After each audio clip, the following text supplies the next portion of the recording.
छोटी सी मुस्कान भाग 7। अंत नहीं, एक शुरुआत।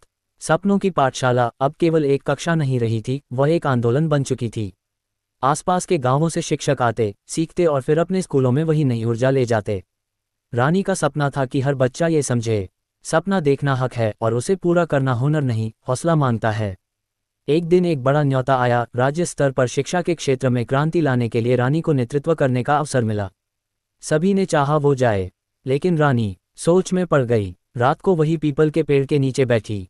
हवा में बच्चों की हंसी तैर रही थी, जैसे समय ने वहीं ठहरकर एक जवाब दिया हो। सुबह उसने बच्चों को एक कहानी सुनाई। एक पंछी था जिसे पर भी चाहिए थे और ठिकाना भी। वो उड़ता रहा, लेकिन हर बार लौटता रहा अपनी डाल पर, क्योंकि वहीं से उसे उड़ान की ताक मिलती थी। फिर वो मुस्कराए, वही पुरानी मुस्कान। रानी ने प्रस्ताव स्वीकार किया, पर एक शर्त पर। मैं उड़ूंगी, लेकिन मेरी जड़ें यहीं रहेंगी।